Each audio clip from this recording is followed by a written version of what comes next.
afternoon. I'm Miranda. And I'm Paula. And I am Miranda. And you're watching the season 11 premiere of Breaking News! Uh-oh, was that the glass ceiling shattering? That it was, Paula. That it was. You see, this is the first time in a long time that two women are hosting this highly viewed and supremely decorated network show. And those two incredible, revolutionary, ravishing women could not be here today. You see, we were eating nachos on the curb outside. I was eating them off the curb. Okay. Basically, the producer spotted us and said, yeah, okay, sure. And here we are. Where did our respective journeys begin? Me on the hot Mexican plain of Chihuahua, Mexico. And me in a funky loft in downtown Manhattan. I had to learn English as a second language while adapting to life in a border town in Texas. And I learned how to play Crush by David Archuleta on the keyboard. I had to learn to live without my estranged birth father, who may or may not be a drug lord in Mexico. And I had to learn to love cottage cheese. When we met, it was, well, electric. Written in the stars, some might say. And despite all the differences, we are just two normal best friends. Yeah, who, by the way, just reminding everyone, are super underqualified for this job. We should not be. Although not as underqualified as the current presidential administration. Yeah, now that we're hosting, we wanted to fine-tune our knowledge of the in-crowd over at the White House, even though it doesn't really seem like they want much to do with the likes of us. Yeah. Right now, the staff at the White House is to Americans what my personal mean girl was to me. They promised to invite me to their Halloween hop, but actually gave me the address to their stepdad's abandoned brewery. What? Nothing. Trick or treat. Okay. So since we didn't have much time to prepare, we've been studying round the clock, catching up on the current top players in the new administration. And nothing steams my milk more than a vivacious game of White House insider Guess Who. Patent pending. All right. Let's get this going. Is your person a male? Yes. Okay. Right. So is your person white? Yes.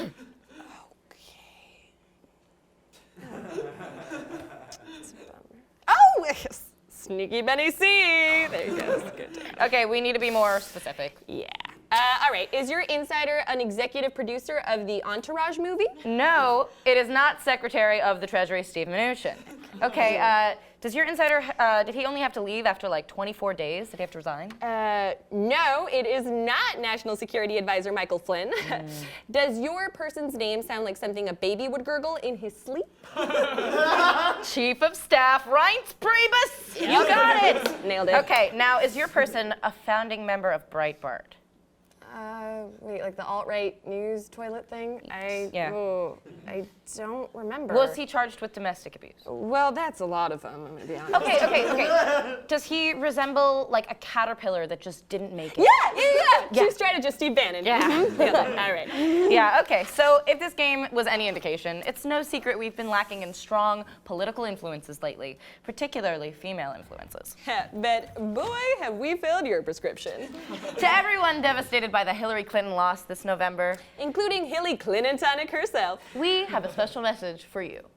Hope is not lost. You're looking at two capable, resourceful, teeth-brushing nasty women. Which is honestly what the world needs right now.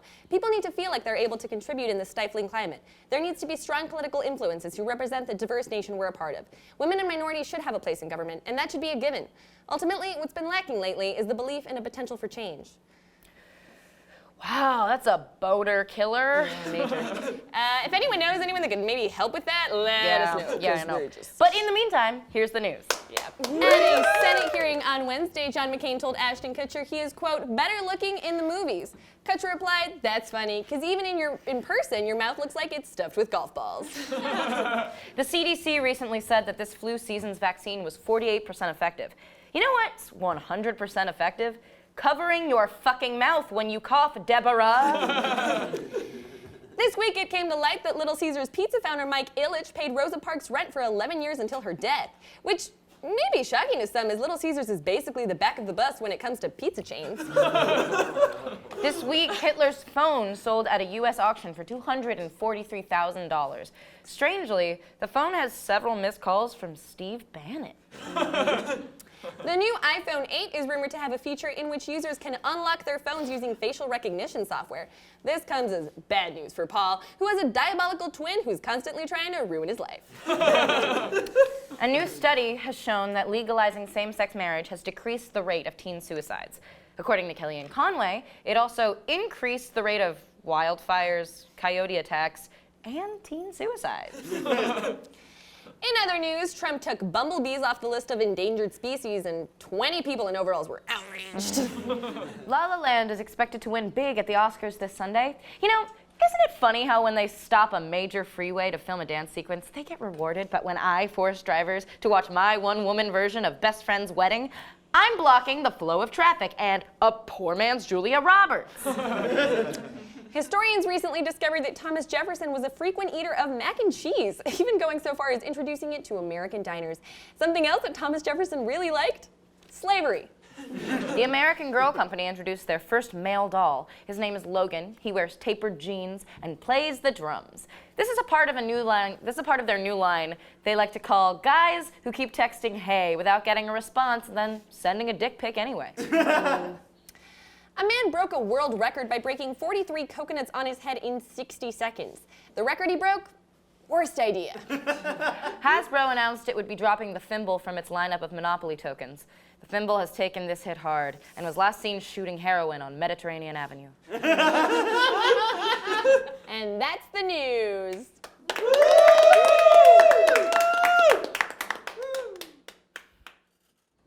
The Southern Poverty Law Center published a study on the increase of anti-Semitic language in the comment section of Breitbart articles over the last 3 years.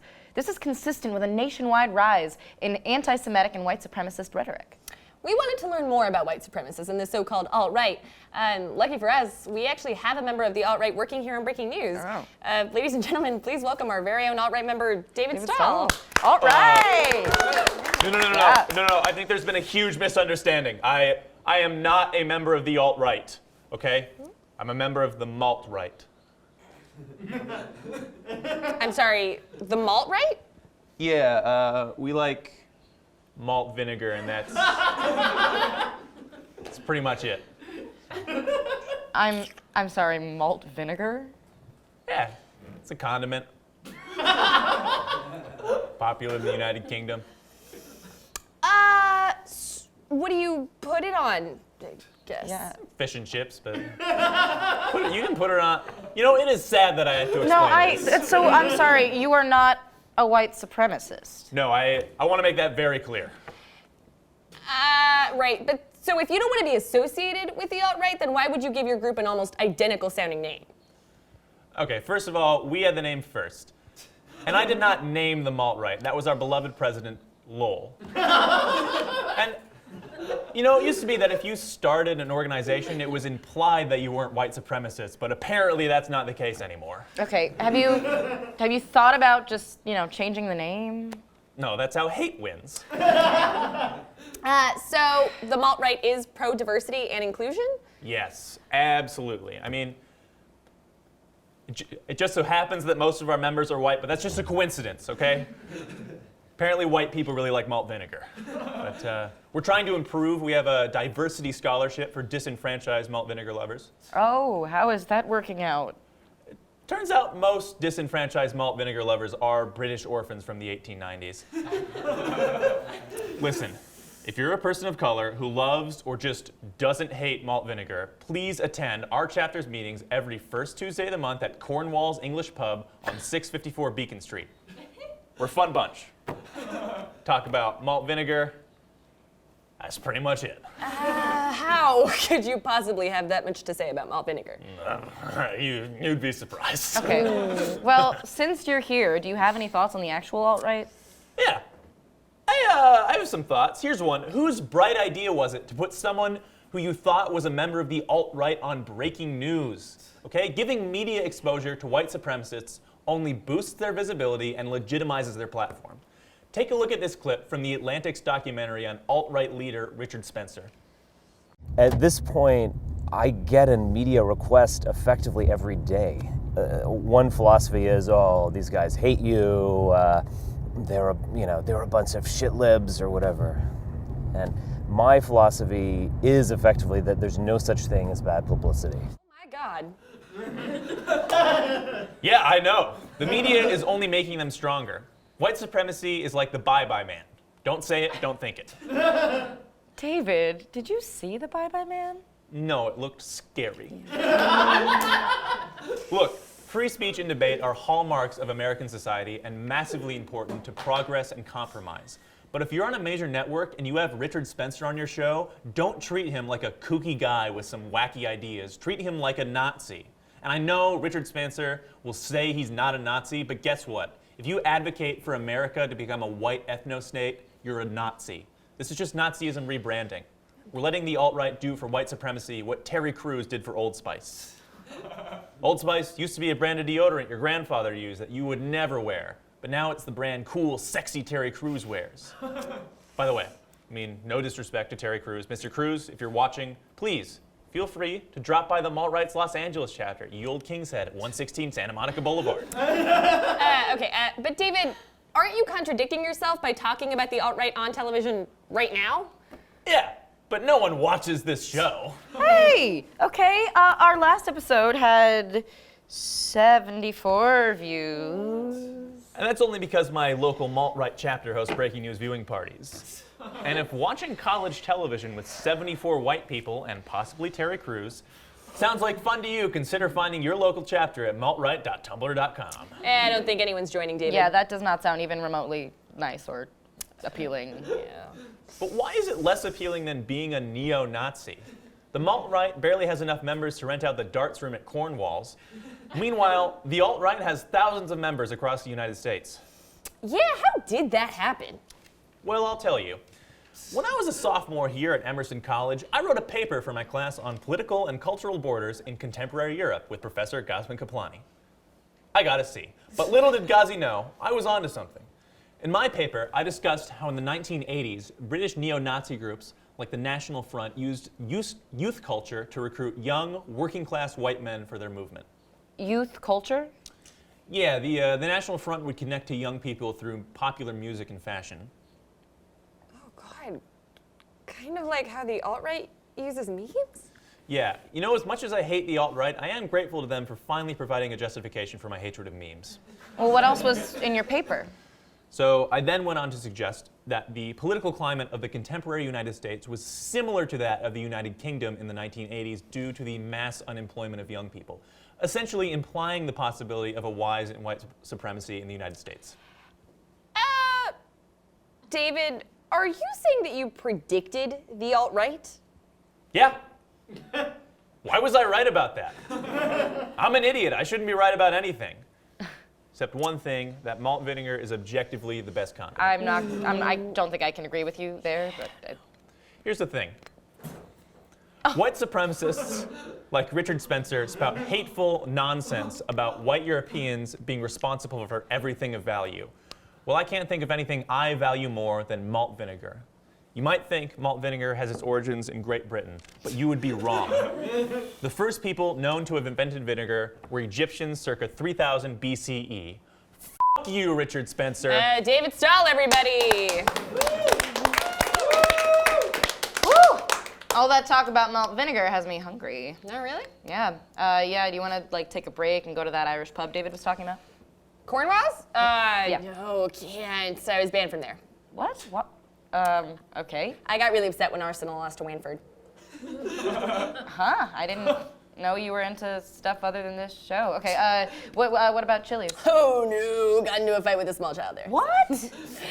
Yeah, she was kicking my chair. Okay, friendlies. Oh no! Okay, you know what? We will be right back. We're gonna figure this out during the break. Thank you. We'll be right back. Lauren, what are you doing? I'm getting ready to host Good Morning Emerson, of course. Good Morning Emerson? What's that? It's the best morning show ever that's on Tuesday and Thursday at 9 a.m. Wow, how can I work on this? Yeah, let's get going.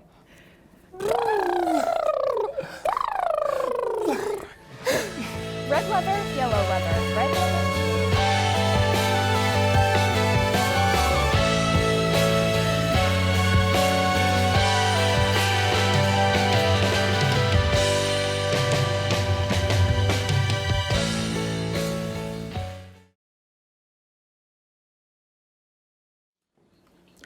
Education Secretary Betsy DeVos has been facing criticism lately due to her lack of experience and the donations she has given to congressmen that confirm her. We sent correspondent Jordan Wold out to the streets to gauge public opinion on DeVos. So Betsy DeVos is the new Secretary of Education, and we here at Breaking News, we're not going to stand for that. Unfortunately, we can't talk to any students. So what we're going to do today is see how fast Betsy DeVos works, see if she's already, corrupting the minds of our adults, see if she's already messed them up, see what they know. All right, let's get started. Hi, I'm here with... Georgie Gonzalo Zak. Yeah, and sir, what do you know about Betsy DeVos? Wow, that name is familiar. When I say Betsy DeVos, what's the first thing that comes to your mind? I have no idea, actually. Betsy DeVos is our Secretary of Education, newly elected. Mm-hmm. She was picked as the Secretary of Education for Trump. Oh, her. Okay, yeah. Yeah. I got some questions. Why do some people call her Betsy DeVoe and other people call her Betsy DeVos and some people call her Betsy DeVos? I don't know. And what do you think about Betsy DeVos's Guns for Grizzlies program? Oh, man. So what's she trying to do? What do you mean? Like, Why would that have anything to do with what she's trying to do? but what? People calling her. Yeah. Could I interview you as well? All right. It's just like DeVos. Does she want people to know how to pronounce her name, or is she, Maybe she cares about bigger things like improving the educational system in America. Maybe. That Obama wrecked. I want to say that she was just under pressure when she said that, maybe. Right. So yeah, I'll leave it at that. All right. Obama's policies were so bad that the intelligent Americans in this country put somebody else in charge instead of Clinton. Even the people that didn't like Trump had to vote for him because they didn't want another 8 years of Obama. Interesting. No, factual. Something can't be factual and interesting. When you see the amount of money, her family gave to special interest groups, and there seems to be a direct correlation between her, donating and other billionaires being appointed. You just lost the connection. You said her family donates money, and then you now say, do you work for CNN? No. Oh, okay. Betsy DeVos doesn't seem to be pro-learning, which is kind of a problem, I think, for education. I'm interested in seeing how fast she works. So if I could get a volunteer, I'm going to do a quick literacy test. One of you guys got it. So I'm wondering if you could do just a brief test for me, just a literacy test. So I brought the David Foster Wallace classic, Infinite Jests. It's missing the cover page, that's my bad. What I'm gonna have you do, open this book to any page, read the first sentence you see. The box came with directions on the side. Any 80-year-old could read. Whoa, that's pretty relevant. Open it to any page and read just the first sentence you see. We're What does just this have to do with Betsy? Oh, it's about literacy, what Betsy DeVos is, doing. How so? All right. I can do the test. Okay. Is that's a Q, right? What? Even what he said? Yeah, that's a Q. What do you? I'm lost. What It's are you the talking letter about? Q. Where? That sentence. There's no Q in there. See, Betsy DeVos already messing. I've been affected even. We got a J there. Some other. I don't know. It's clear someone's saying something. All right. We're both picking on each other, which is... Sure. This is just a fun TV interview. It's great, and I think you're really good at what you do. Thank you so much, sir. I admire you, because you guys are the group that are going to take this country to the next level.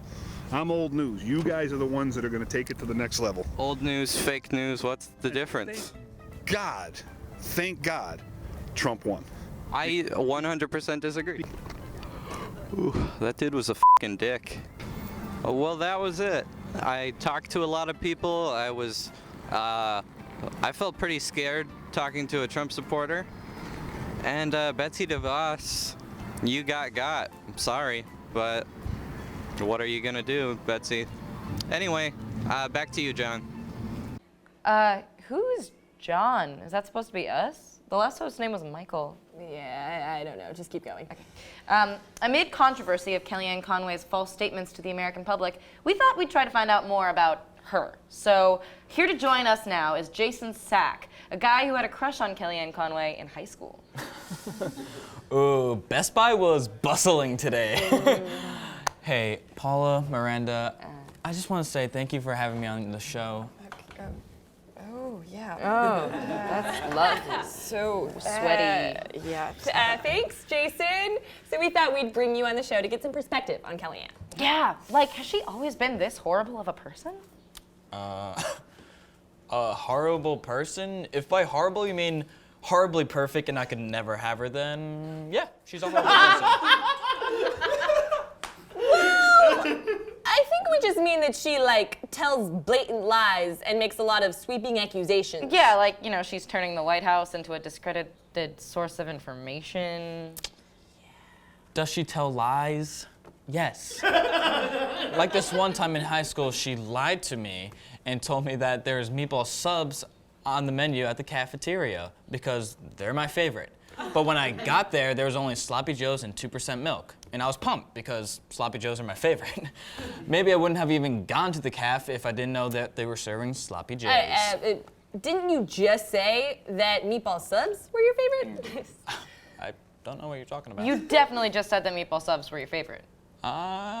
No. I think I know what I said. We can literally We play, can play it it back right now, So so. just. There's meatball subs on the menu at the cafeteria because they're my favorite. That's the fake news that Kellyanne told me about. It's not fake news if we have proof. Yeah. You can use CGI. I've seen Avatar, computers, Apple Watches these days. Okay, I don't see the correlation, but I know when something's a lost cause, so we will move on. Yeah, how did you know Kellyanne in high school? Well, we had a bit of the classic will they, won't they relationship. You know, she bullied me and I had a huge crush on her, but that was just her way of keeping her cool reputation intact. You know, the counselor of the cheerleading team can't be seen with geeky, smelly Jason Sack. I have so many questions. Yeah, me too. First of all, counselor of the cheerleading team? Yeah, I mean, like, no one really knew what she did, but she kind of spoke for the cheerleading team sometimes.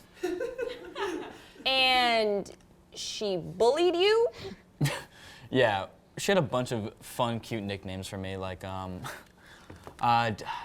Sack Attack and Big Old Dirty Sack, and almost every day after gym class, she called me Smelly, Sweaty, Stinky, Idiot, I hope you die, Sack.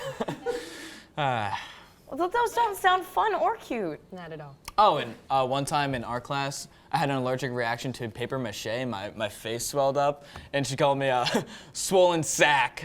That was my nickname for a while in high school. And that was Kellyanne being nice? Oh, and sometimes she'd push me into my locker and call it batting around the sack. Please stop saying sack. Okay, it sounds like she not only verbally, but also, like, physically abused you. Yeah. Nah. Some more names she used to call me were. Okay, let's just get back to recent events.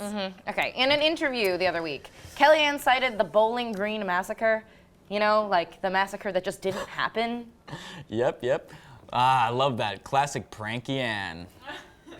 Pranky Ann? Yeah, old Pranky Ann Trickway. A lot of people don't get her sense of humor.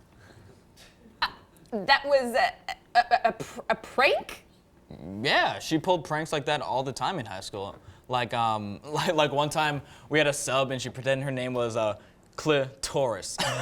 You know, like the made-up female body part, the clitorius. Yeah, that's a real female body part, but we'll explain that after the break, so.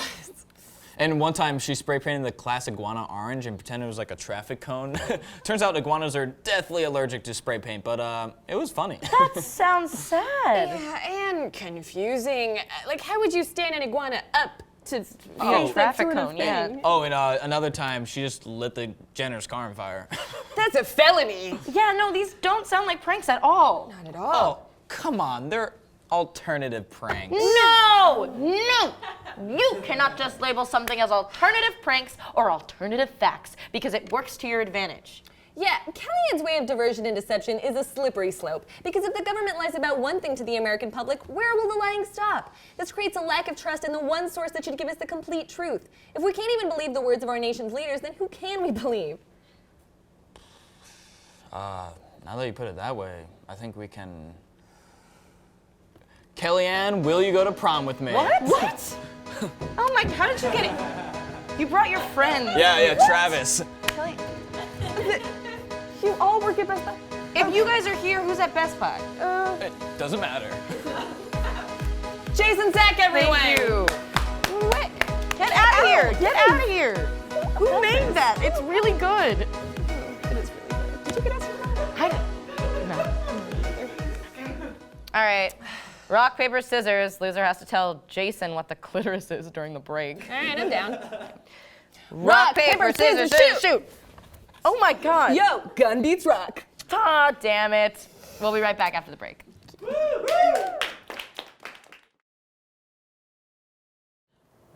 Wow, our debates are on fire. Oh no, why did I say that? Oh no, I'm on fire still, it is so hot. Why have I done this? Oh no, I'm still on fire, but watch Speechless on the Emerson Channel. It's really good and full of action. In recent news, President Trump put on a freeze on hiring new Forest Service employees. Here to talk about the issue is local forest ranger LaFondo. Thank you guys so much for having me. You know, it's my first time on TV, so I'm a little bit nervous, but overall, I'm happy to be representing the integrity of the park rangers. Yeah. Miranda? Yeah. Can I talk to you for a second? Sorry. So, I think I might be going a little crazy, but I'm pretty sure LaFondo is a deer. What? Paula? No, she's clearly a park ranger. They pay us to do the news, okay? They don't pay us to ask questions. Okay. First of all, they don't pay us. Second of all, that's the literal definition of what an interview is. Excuse me, I don't mean to interrupt, but can you pass me a glass of water? Yes, of course I can. Great. Here you go. Oh, just thanks.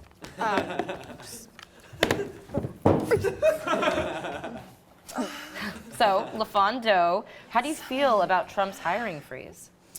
You know, no funding is going to be difficult on all of us. Something like this really affects the whole herd. Now, I'm no deer, stranger to tough times. Oh no, could you elaborate? Well, I was but a young fawn when my aunt was shot and killed by a hunter.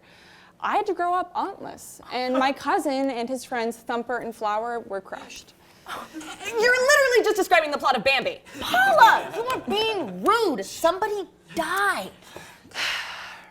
No, Paula.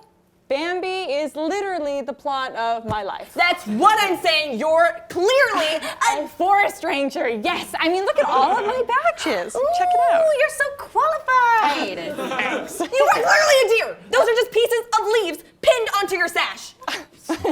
No. I got this one for forest ranging, and this one for ranging in the forest, and this one for foraging. I mean, ranging. You see, Paula LaFondo is a qualified professional, okay? Yeah. So how do you feel about the administration's environmental policies? Oh, dear God. I couldn't be more scared. I mean, the hiring freeze is very harmful, and we need as many strong bucks as possible defending our forests. Now, I'm not a fan of their harmful policies, and you know, I really feel like... Deer in headlights!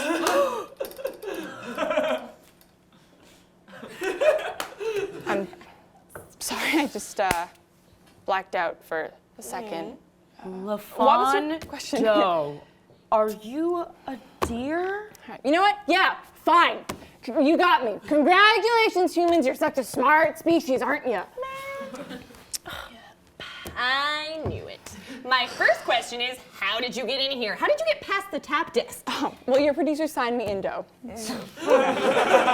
Okay, but how does a deer even become a park ranger? Well, after Trump banned new park hirees, I was finally able to start getting my vengeance on the human race. But why? What did we ever do to you? What have humans done? You've taken away my family and friends. Those are just a few rare cases. It's just really On the bad. contrary, human. I mean, just yesterday, a deer got hit by a plane. Oh, okay, but yeah, you guys are like always like running in front of things. Yeah, no. No. What about the Harlem deer? Is that the almost undefeated K through 2 basketball team? Oh no, they lost. It's a deer that was caught in a city-state bureaucratic tussle and he died because you guys stressed him out. R.I.P. Deer Rick. Oh man, jeez, I didn't realize like how bad it was out there. Okay, what can we do to help, dear? Well, first off, you can stop fucking building roller coasters in the forest. You idiots. Who does that? How does that affect deer? Just don't follow. How does that affect deer? How does it? At least 10 deer are decapitated every year by your stupid thrill machines. And what's worse is that you don't even let us ride them. Yeah. All right. Okay. You've convinced us. We'll scrap our plans for Mirapol World immediately. Yeah, I guess we won't build our coaster that was gonna run from Washington State to Ohio. It was gonna be epic, but Yeah, it's gonna be different. Well, thank you. You know, at least that's a step in the right direction. LaFondo, everyone. Started from the bottom, now we're deer. Started from the bottom, now we're deer. What? Started from the bottom, nobody. No, just read the picture. Kosher hot dog. Stuff's happening and it's happening fast. Oh, it is happening, all right. It's a shame we can't do anything about it. Except psych. That's not true. We lied. We're liars. We do it because we can't trust easily and have been hurt before. That is very true. But in all honesty, this past election left a lot of people feeling like they couldn't trust in their government. But change only happens when there's a push for it. Want to know more about your rights and fighting discriminatory laws? Get involved with the American Civil Liberties Union. Sick and tired of the federal government claiming your vagina as its own? Planned Parenthood, baby. Downstairs neighbor keeps showing you pictures of sad, skinny polar bears. First of all, how'd you get in here, Francesca? Second of all, the Sierra Fund, Audubon, the World Wildlife Fund, and many more environmental organizations are just a Google away. Not to mention, local elections happen every year. And like the first suspect in an episode of Law & Order, they're more important than you think. And instead of just bumbling around, waiting for a white bread candidate that sort of aligns with your views, you could run. And that brings us to our big announcement. We would like to officially proclaim our running for local government positions! Yeah. So, Thank you! thank you. We considered running for just one, but then we realized that was a little bit of a long shot and also not as much fun. So we decided to increase our chances. Introducing your most recent candidates in the running for... Clerk of courts, baby! Catch me making those tough calls on the field. Oh, hold on. I'm being informed that this is not a better paying referee job. Definitely not better paying than my one now. Ugh. Register of Deeds. Deeds is a tiny, tiny Englishman I'd have to take care of if elected. He is ill and alarmingly soft. Register of probate. It's like... Okay, I don't know. I couldn't get like a joke for this one because it just sounds like official and like so scary. Yeah. And... Sheriff. Howdy. Oh! And these are all local positions with no age or residency requirement that we can and will legally run for. So, that's on you, government. Yeah. Until next time, everyone. Does the budget allow for a small but quick-witted horse? Oh, I hope so. Yeah.